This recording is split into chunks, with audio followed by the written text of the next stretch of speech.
Hello, ladies and gentlemen. Today we're going to be going through predicting the formula of ionic compounds as well as how to name them. Okay, so formulas and the naming of ionic compounds. This first slide here gives you a bit of a recipe. So in this case, we have potassium and we have oxygen. If you remember, ionic compounds are going to be between metals and nonmetals always. Okay, so the metal is your cation. So in this case, potassium is your cation, and the nonmetal, which is oxygen in this case, is your anion. Okay, the anion is the one accepting the electrons, and the cation is the one giving it away. So the first part of the formula is asking us how many additional valence electrons does oxygen need? If you go to the periodic table, oxygen is in group 16, so it needs 2 more electrons. So this would be a 2. How many valence electrons does potassium have to offer? Go to the P table. Potassium is in group 1 and only has 1 valence electron to offer.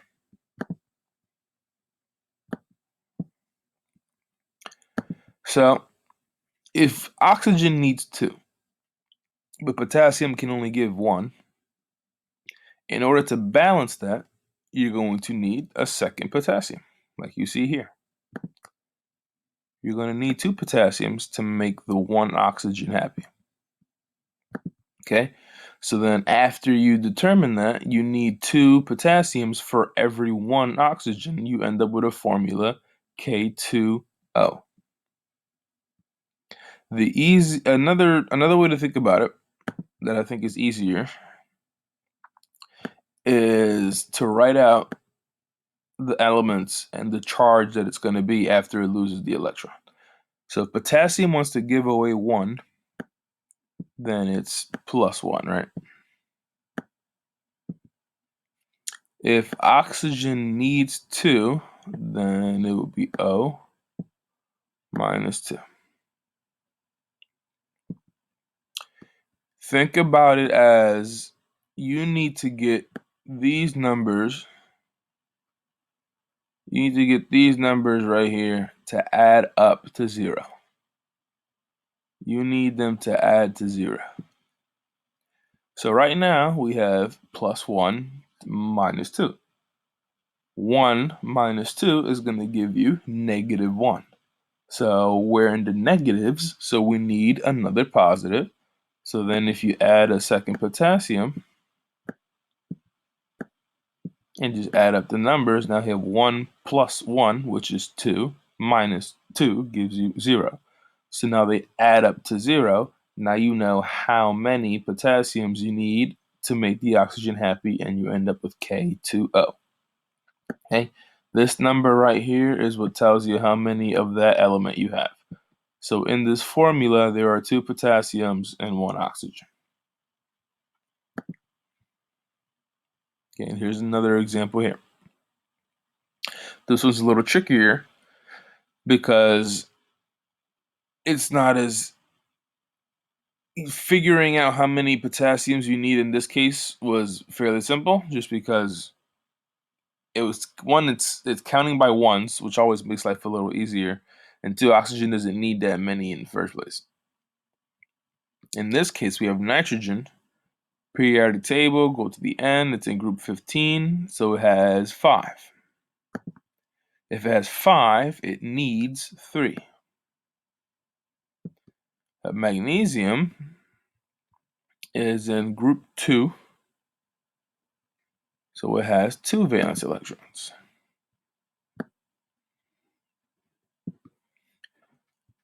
So how many magnesiums does it need to make the N happy? And then it has find the lowest common multiplier in brackets. Okay, that's after you figure out that you're gonna have some left over. So let's go through it step by step, following the diagram that they have here. So nitrogen needs 3, magnesium gives 2. So you know we're gonna need more than 1 magnesium. So let's say we have 2 magnesiums. If we have 2 magnesiums, then we have 4 electrons. These 4 right here. If you have 2 magnesiums, then you have 4 electrons. But nitrogen only wants 3 of them. So you're going to give it 3, and then you're going to have one left over. The one left over is going to be this one right here. Okay, so then after you have that one left over, now you need a second nitrogen. So you get that second nitrogen, and now it takes that fourth electron. But now that nitrogen still needs two more after that. So now you end up needing a third magnesium. Pop the third magnesium out, and it gives nitrogen the last two electrons it needs, and now everybody's happy. So going through it piece by piece like that, it might take a little long. So that's why I prefer doing this other method. So now Mg wants to give away 2, so that's plus 2. And nitrogen wants 3, so that's a minus 3. So again, the goal is to get these numbers right here to add up to 0. That's the goal. So right now we're at plus 2 minus 3. Right now we're at negative 1. So if we're at negative 1, we need another Mg plus 2. So plus 2 is 4. 4 minus 3, now we're at positive 1. If we're at positive 1, we need some negatives. So we got to add another nitrogen. If we do that, now we're at plus 2 plus 4. 4 minus 6. 4 minus 6 gives us negative 2. So now we're at negative 2. So now we need another positive. So now let's add another magnesium. Plus 2. Oh, plus 2. So now we have our third magnesium. Now the numbers 2, 4, 6. And then 6 minus 6 is 0.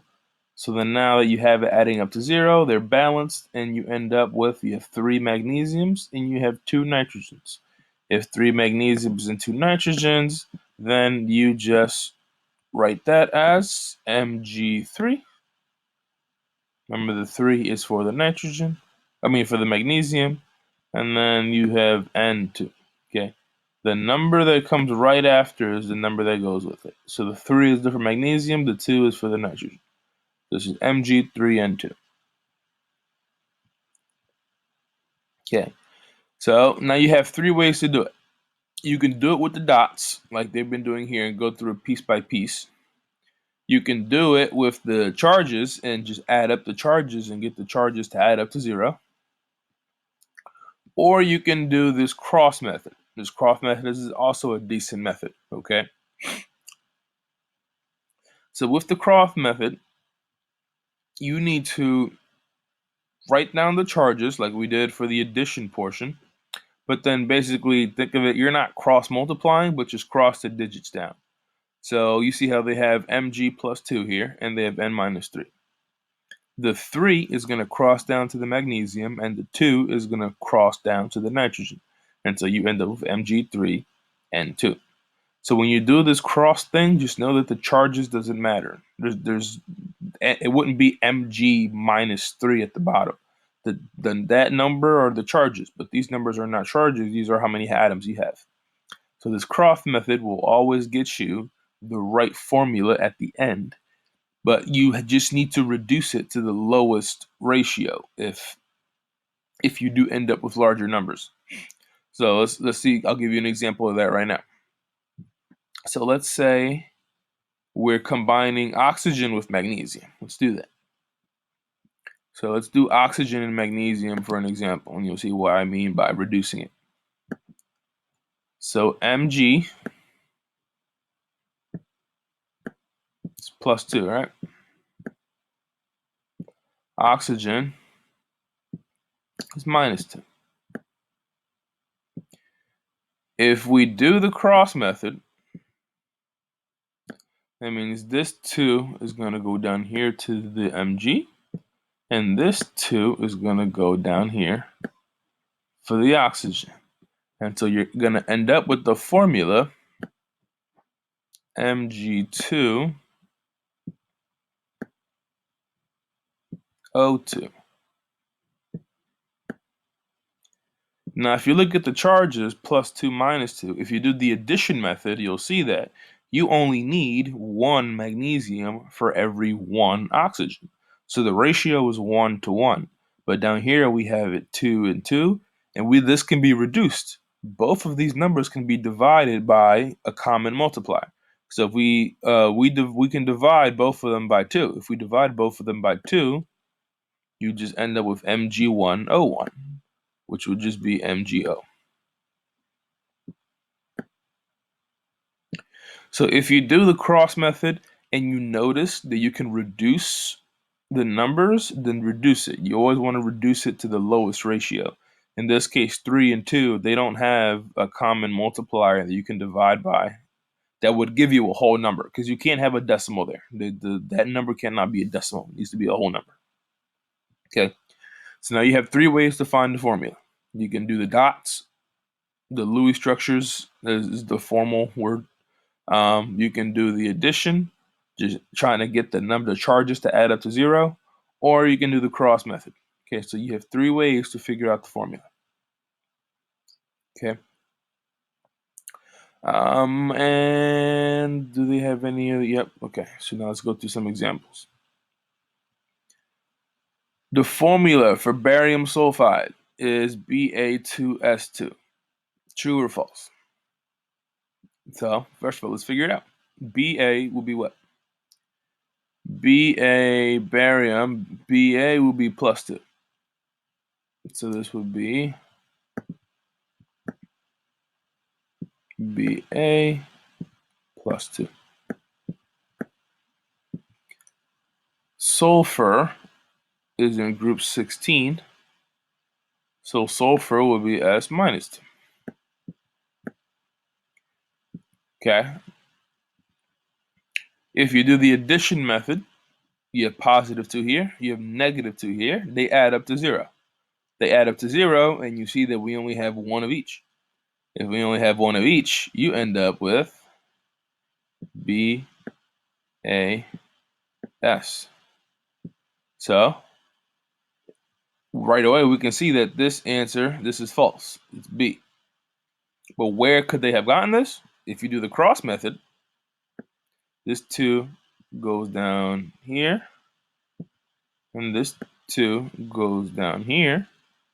And if you do that, you end up with Ba2S2. So getting that answer is a possibility.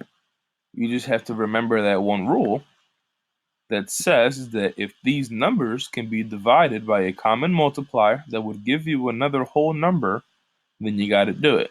Okay? Reduce the formula to the lowest common multiplier. And they give you an example right here, Ca2S2, that goes down to CaS. So Ba2S2, they can both be divided by 2, and you end up with just BAS, 1 each. So this is B, this is false. That is not the correct formula.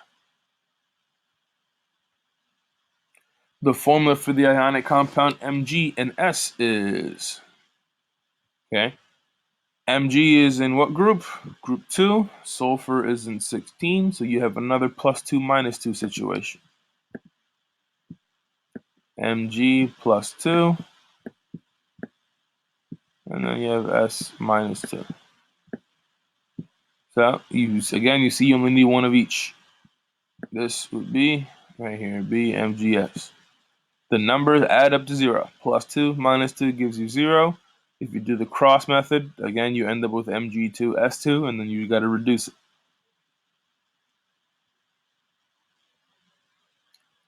All right. One more formula. Let's do one more example, and then I'll move on to the naming section. Or if there's another good example, then I'll go through them. But no, these are all what is the photon, what is the formula, what is the photon. Yeah. So yeah, there's just a lot of examples. So there are a lot of examples here, but I'll do one more with you, and you guys can use the rest of the slides for practice. The formula for the ionic compound between CS and O. So CS is where on here? CS right here. So cesium is in group 1, so that'll be +1. CS plus 1. Oxygen is in group 16. We know oxygen is minus 2. If we do the addition method, plus 1 minus 2, we're at minus 1. So we need another positive. We need another positive. Okay, now we're at 1 plus 1, which is 2, and then 2 minus 2 is 0. So now the numbers add up to 0. How many cesiums do we have? 2 cesiums, 1 oxygen. So this would be CS2. Oh. If you do the cross method, you get the same answer. So if you do the cross method, the 2 comes down for the cesium, and the 1 comes down for the oxygen. If you do that, you again get CS. S. You get CS2O. Okay. Remember, if it's a 1, you don't need to put the 1. I'm putting it for labeling sake. The 2 goes down to the CS. The 1 comes down for the L. So you can either do the cross method or the addition method, and you will get the same answer. You're going to get the same answer. So that's it for figuring out formulas. Okay, there are a bunch of examples. Now let's get to the actual naming. Naming ionic compounds is more simpler than naming covalent compounds, because with covalent you need the prefixes. For ionic compounds, you can ignore or forget about the prefixes. There are no prefixes. You just need to know what the elements are, and you can figure out the name. So when naming, if you notice in all the examples that we've done, the metal comes before the non-metal. It's the metal first, then the non-metal. It's the metal first, then the non-metal. Here, it's the metal first, then the non-metal. See how they have other examples here? Any example you see that with the oxygen in front would automatically be wrong. It is always written as the metal first, followed by the non-metal. Okay. So the cation, the name of the cation, whatever positive one you have, that's the one that's going to come first. Okay. And where do they give us an example? Okay, here we go. Here they have some examples here. So when you have the metal first, when you're writing the name out, the name of the metal, you're just going to write normally. You're not going to change anything. So sodium is first here, so it's sodium something. Potassium is here, so it's potassium followed by the whatever the non-metal is. Here you have 2 lithiums, but just because you have 2 lithiums, remember there's no prefixes. If this was covalent, we would put dilithium, but we're not doing covalent. This is for ionic. For ionic, it's just write the names normally, and the first one is going to be written out with no changes. So Li, lithium is first, so then lithium is the first part of the name. Okay. Now for the non-metal, you need to change the ending. You need to change the ending of the name to IDE. So if we didn't do that, this would be sodium chlorine. But we need to change the end of the non-metal name to IDE. So this would become sodium. Instead of chlorine, it's chloride. I is iodine. So instead of potassium iodine, we have potassium iodide. Okay. Instead of lithium sulfur, it changes to lithium sulfide. Okay. So for the metal, you just write the name as normal. Okay. See how they have potassium, cesium, silver, magnesium. You just write it as normal. But for the non-metal, the negative part, you need to change the ending to IDE. So here they give you some examples. So instead of nitrogen, it's nitride. Instead of phosphorus, it's phosphide. Instead of oxygen, it's oxide. Then you have sulfide, fluoride, chloride, bromide, and iodide. So let's go back to the examples we've done before, and let's name them. Let's actually name them. Okay. So potassium and oxygen, K2O. This would be potassium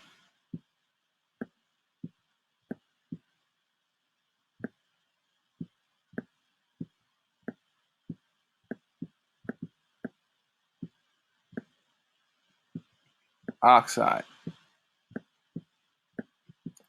Not potassium oxygen, potassium oxide. So the first element, the metal, you just write it out as normal. The second one, the non-metal, you need to change the ending of the element to IDE. So instead of oxygen, this becomes oxide. Okay, instead of oxygen, that's oxide. Here we have magnesium and we have nitrogen. The magnesium comes first, so this would be magnesium.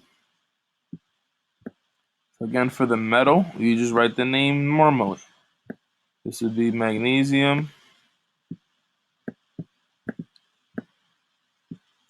And instead of nitrogen, now it becomes nitride. So this is magnesium nitride.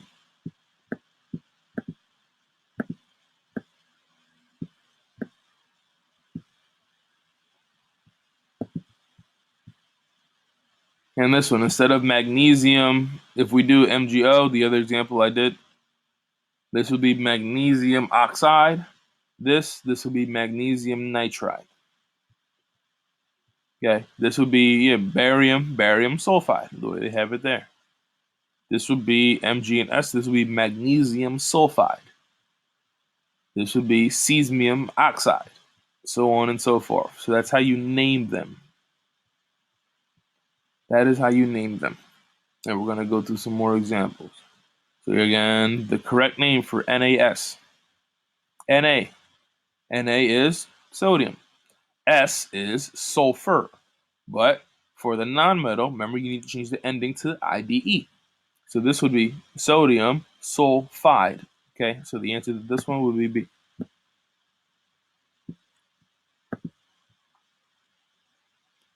Sr. Sr is strontium. O is oxygen. So first one, the metal, you just write the name normally, strontium. Notice how they all start with strontium. And then you have oxygen. But instead of writing oxygen, you need to change the ending to IDE, so it becomes oxide. So strontium oxide. So the answer to this one would be A.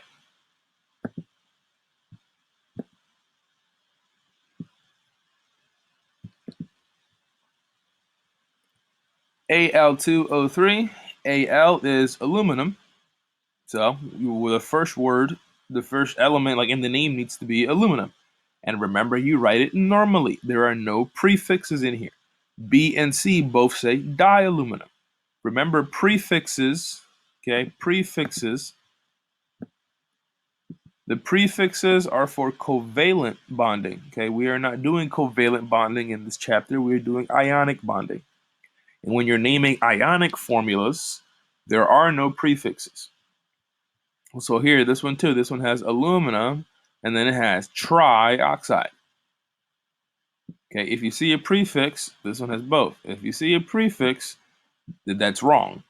For ionic formulas, you do not need prefixes. So this would be aluminum, which A and D both have it, but D is the right option because the next element, oxygen, is just oxide and no prefixes. Okay, so this is what you were looking for. Aluminum for the first one, aluminum, and then you have oxide. Comes from this part, okay? Aluminum, and instead of oxygen, it becomes oxide. No prefixes, okay? Your answer here is D. Okay, and then transition metals is the following day. So for you can stop here at 77, but after this comes the transition metals, which you're going to save for the next day. So I'll go through two examples, one for the naming and one for finding the formula from your assigned work, and then I will leave you be. So what is the formula that occurs when lithium and sulfur combine ionically? Number 14. Lithium is in what group? Lithium is in group 1, so it's +1 from that one. Sulfur is in group 16, so it has 6 valence electrons, so it needs 2. So this would be Li +1, and this is S -2.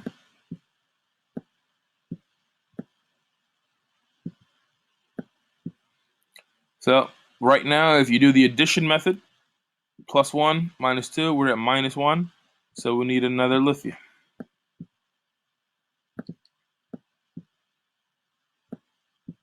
If you do that, we're at 1 + 1, which is 2, and then 2 - 2 is 0.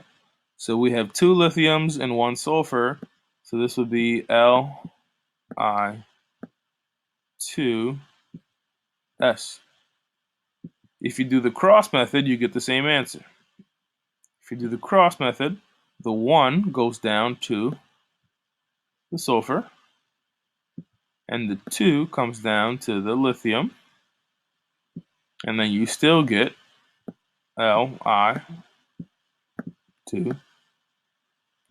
So no matter what you do there, you get the same answer. And remember, you can do whatever method you want.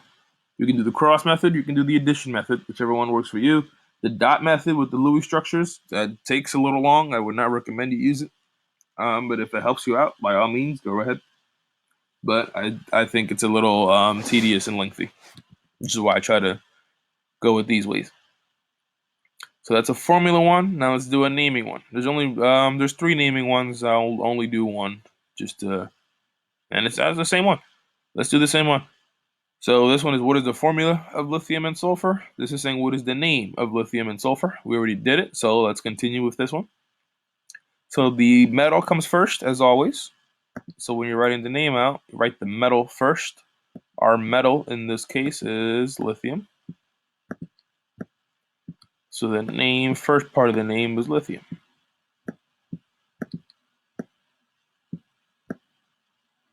Okay. The second element is sulfur. Okay. But remember, for the second element, I'll write it out normally for now. So you have sulfur.